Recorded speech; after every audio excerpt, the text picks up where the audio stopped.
A US service member was killed and another was wounded during an apparent insider attack in eastern Afghanistan on Monday, according to a statement from US Forces Afghanistan. It's the second time in 2 months that a US service member was killed apparently by the very same Afghan forces he was there to train. 6 US troops have been killed in Afghanistan this year. The sacrifice of our service member, who volunteered for a mission to Afghanistan to protect his country, is a tragic loss for all who know and all who now never know him, resolute support on the US Forces Afghanistan Commanding General Scott Miller said in a statement. Our duty now is to honor him, care for his family and continue our mission.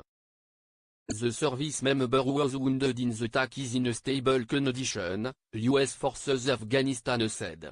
The name of the fallen service member will be released 24 hours after next of kin notification, officials added. The death came 1 day after a new US commander for all American and Allied forces in Afghanistan took over. The commander, General Scott Miller, is the former head of Joint Special Operations Command, JSOE, responsible for leading elite commando units such as the Army's Delta Force, SEAL Team 6 and the 75th Ranger Regiment. The world recognizes Afghanistan cannot be safe even for terrorism. The world recognizes we cannot fail. I know this has been a long fight, and it has been generations for us, for the Afghan people. I understand the reason we are fighting, and I know why we are here, and I know terrorists seek safe haven to export murder, Miller said as he assumed command. Britain's defense minister echoed that point on a recent visit to Afghanistan, as he warned of the ever-growing threat from the Islamic State.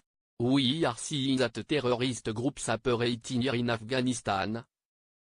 Evidence of their links back not just to the United Kingdom but to the whole of continental Europe, British Defence Secretary Gavin Williamson said during the recent visit.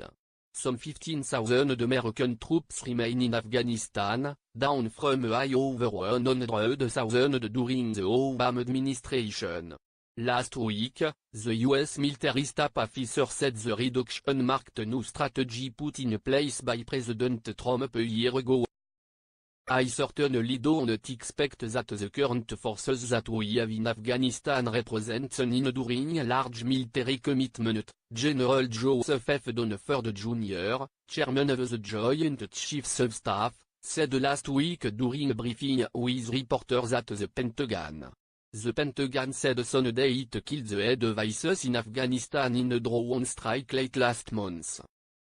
This year, the U.S. military has dropped more than 3,500 bombs across Afghanistan, about double the number for the same period a year ago and more than 5 times the number from the first half of 2016. Lucas Tomlinson is the Pentagon and the State Department producer for Fox News Channel.